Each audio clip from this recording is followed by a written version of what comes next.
Sherena, welcome to my program. I Hear You, Florida. Thanks for having me. I'm looking forward to hearing your story. I know that you have grown over the years, but I understand that you've gone through losing your husband at a young age because he was like in his 40s. Yes. And it's been 4 years. Yes. And so there are a lot of people who are going through hurt, loss, divorces. But I figured I wanted to talk to you first because if you have come a long way and I've watched you grown through this situation that you've gone through. So I want you to share with us, the different stages of grief, if you have gone through any, and how you spiritually, emotionally, physically manage this life, because it is another life when you lose a spouse. Yes.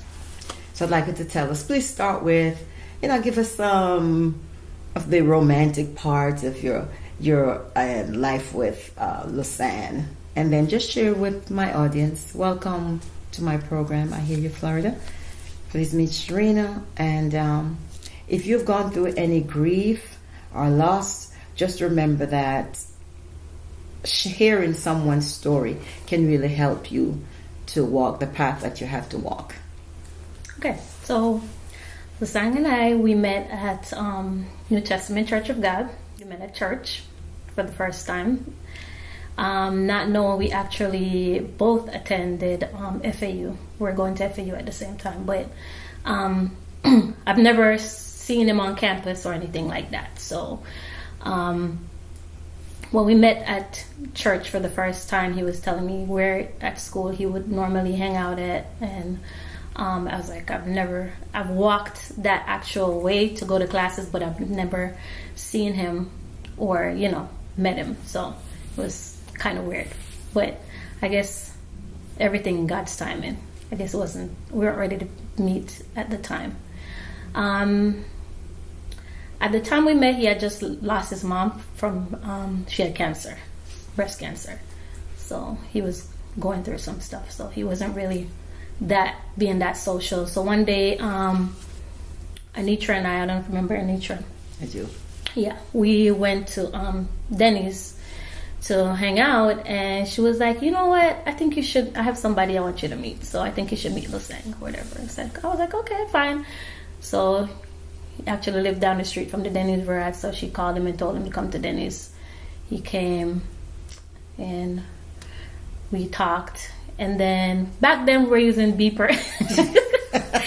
Beepers, not phone. So I kept getting this weird beep message on my beeper like all the time, random little messages. And I'm like, who is this that keeps sending me these messages on my beeper? I don't even know this person. I don't need a number. And every time I try to ask who it is, he would not say anything. So we kept going at it, sending the messages. So one day he confessed that it was him that was sending the messages. I think we're at youth service or something like that. He said that he was the one sending the messages. So I was like, oh, okay. So from then we started talking on the phone, house phone. No cell phones then. No cell phone. And we kept, talking a lot. And then after that, the relationship blossomed and grew. And he used to when he was at work, because he was working for the laboratory, so he was driving a lot. So he would stop by and drop off roses in the mailboxes. He'd call us, like, where you at? I'm like, I'm by my mom. I'm like, okay, go check the mailbox. I look outside for red roses in the mailbox, stuff like that. It's kind of romantic, I guess. Yes, it is. So, he's July born. Yep. We had our first kiss on the beach. Went to the beach, and he asked me, could he give me a kiss? He's a gentleman. Yes, he was. And I was like, why are you asking? Okay. So anyway, he was like, oh, just wanted to ask, So he asked, we said yes, and we had our first kiss. And then, from then, we're going to fast forward to wedding. And we were married for, I believe, 17 years. Yeah, 17 years. And then in 2019, he passed away. And here we are. Okay. How has his death affected you? First of all, what type of person was Lusan? Oh, that man, he has a brain like, I don't know. I would say he's a nerd. He's a nerd. I think that's one of the things that attracted me to him was his brain. He's very smart. He's wise. So if you have any issues, people are always asking him for his advice about things, and he always give good advices. So, like I said, he's basically a nerd. He taught himself how to play multiple instruments just by watching YouTube videos and practicing and practicing and practicing and practicing. Like, go to your bed, and he'll be up practicing and practicing. I'm like, okay, let me buy you some headphones because I can't. I need to go to my bed. So, yeah, he was tenacious like that. If he's something he set his mind to do, he's gonna do it. If he promised you that he's gonna do something, he's gonna do it. You can count on him to come through for you. What about his spiritual life? Oh, yeah. He reads a lot and he studies a lot. And when he breaks down the word, it's like, you're like, where do you get that from? Like, he takes it from this perspective that you wouldn't even think of. Like, he's always, and then these little anecdotes and stories that he brings into his messages, like, where do you get that information from? But he's always keeping you on your toes. And the way his brain works is just always so fascinating, with his thoughts. And tell me about that time with the carriage ride.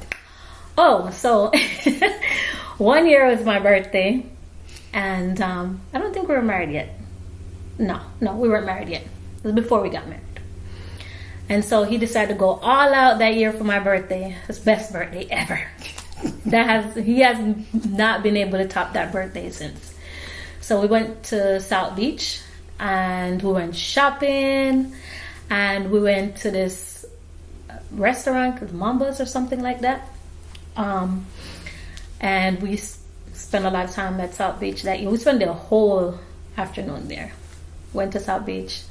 I didn't know he had horse carriage ride planned. So after we had dinner or whatever, he was like, okay, I got something else for you. I was like, okay, what is it? Let's go. So he took me around the corner, and there was the horse carriage ride people. So it's white carriage with horses.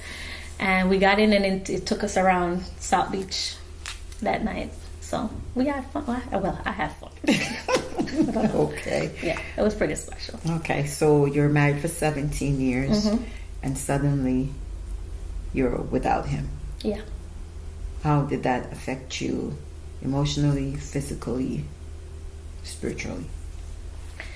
Well, it was tough at first because we're inseparable. It was everywhere you see one, you see the other.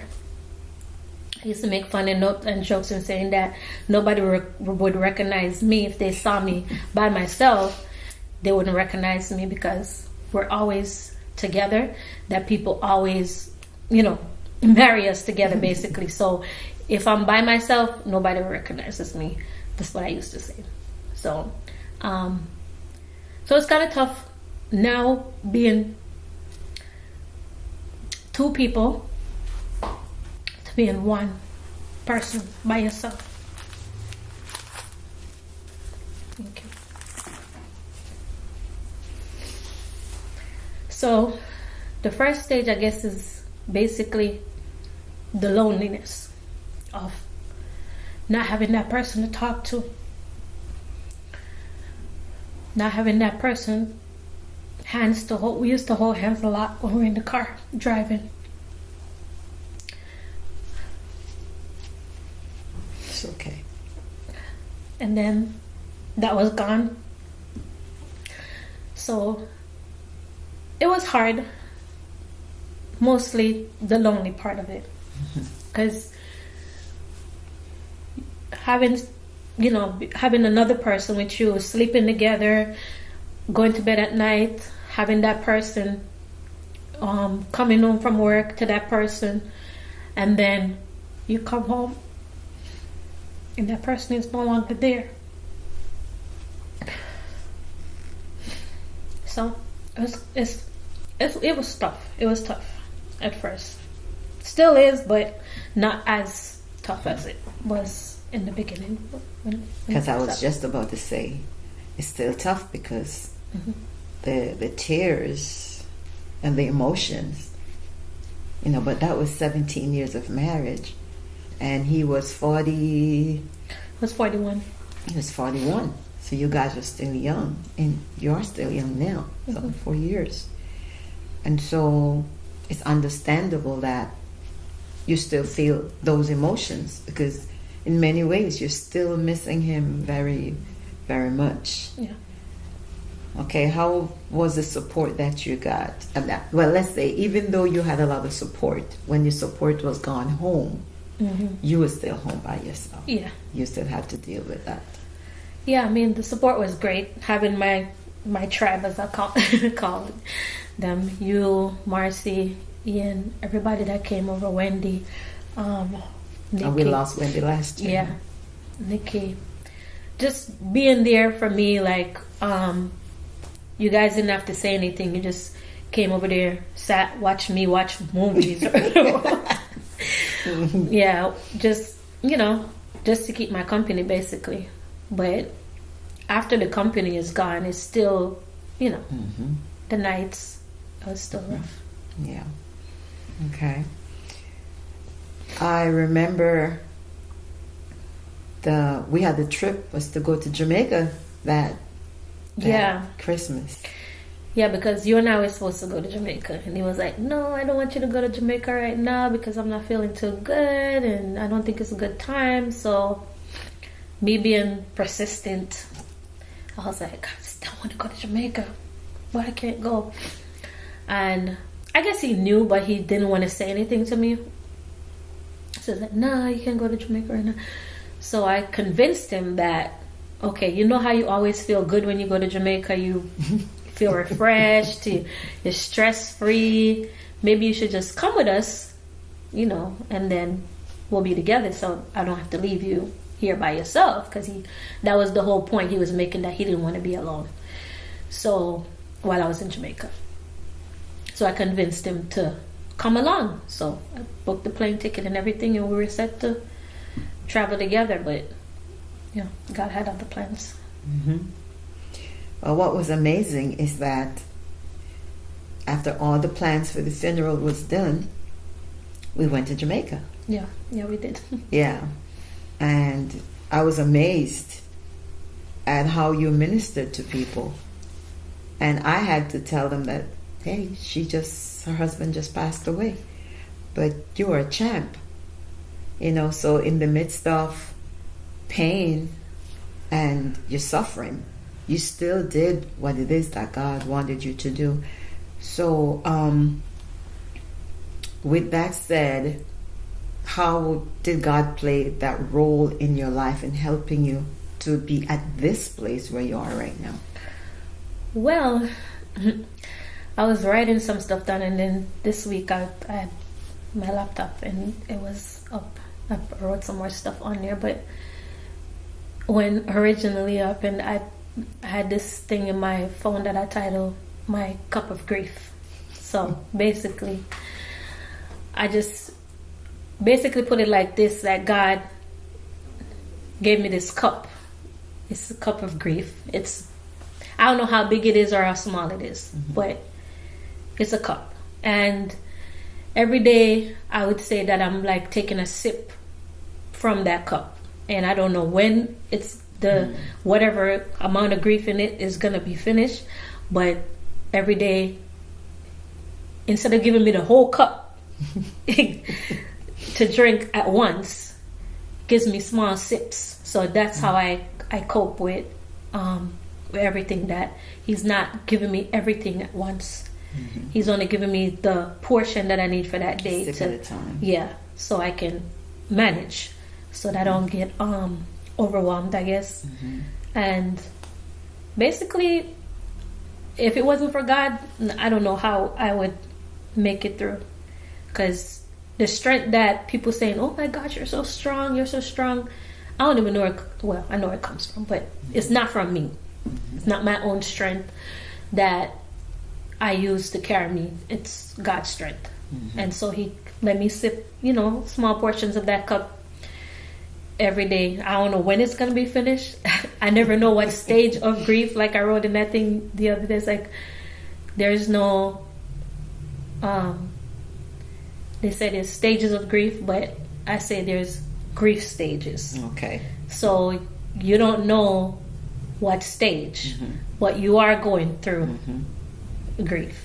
So you could be in in stages. depression, In and then stages. depression is gone, and you're gone back to bargaining. Yeah, So you it keeps- never know what stage you're gonna be at, but you are going through some stages of grief at any given moment. Okay. And so, I don't really label them to say, oh, think I'm depressed today, or think I'm whatever. It's just whatever feeling comes that day, and then I process it and move on. What I found amazing was that you actually did praise and worship at his funeral. Yep. Nobody thought you could do it, but I didn't even think I could do it. I knew you could do it, because watching you when you went to Jamaica and you was able to minister to people was amazing. And so, everybody kept saying, oh, she's doing praise and worship. And that praise and worship was really, really, really awesome. Yep. So whatever God calls you to, it doesn't matter what you're going through. He gives you the strength to be able to do it. Yep. And I remember specifically one day, you and I were supposed to go somewhere. And I called you. You're like, oh, I don't want to go again. And I'm like, why she don't want to go? So I hung up from you and I called Marcy. I'm like, Marcy, what is today? And it was your anniversary. Yeah. And I'm like, okay. And we know we couldn't make you feel better. But we did come, and I think Ian, the funny one, said, come on, get out that bed. And I think they bought you flowers and stuff. Chocolate covered strawberries. Yeah, we know we can't fix your pain, but we know that just being there as a support for you, let you know that, hey, you're not alone. And we're always going to be there with you. So what I would like for you to do, for those who might be listening, if you could just give them a little encouragement, even though you're still going through, give them a little encouragement and then say a prayer for them. But before you do that, if you have gone through any or still going through grief, would you share your experience with us in our comment section? Thank you. The only advice I could say is don't worry about the stages of grief. That's one of the first things. Like, don't let people tell you, oh, it's been this many years, or it's this da-da-da-da, so you should have gone past that or get over that already. And it doesn't work like that. Because how long it takes me to grieve is not going to be the same amount of time it's going to take you to grieve. Some people grieve longer and some people grieve shorter. And it all depends on the person and the situation. Because the same way I grieve for a husband, you might not grieve for your mom or your dad or a child or whatever. That grief can go through your entire life, So don't let anybody tell you when to stop grieving or how to grieve. If your grieving is shopping, go ahead and shop. If it helps you, if spending that money helps you, go ahead and do it. It's part of the process. After a while, the shopping is going to be like, it's not helping me with anything, so you might move on to something else. You might find a hobby. You might, I don't know, find a something to put your grief in, so to help you cope. So it's a process. Okay. I say it's a process more than stages. Okay. So you just have to walk it out wherever you find yourself. And if you have to cry 10 times a day, then do it. And if laughing helps you, then laugh. But it's a personal, I would say, a personal thing. Grieving is more personal than it is anything else. Okay. But before I ask you to say a prayer, I just want to share with you that this morning I found a picture of Wendy. Oh, you did? And I just started crying. I was like, but I thought that, No. I thought it was, the grieving was over.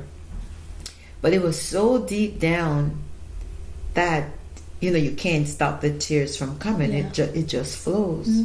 So, and I think Wendy was 44 and she passed. Yeah. So our church family is grieving because we can never forget Lusanne. We can't forget Wendy because they are parts of our lives that we can't forget. Yep. Because they've made. I used to love having Lusanne when I was teaching Bible college. Mr. Question. Mr. Question. Not only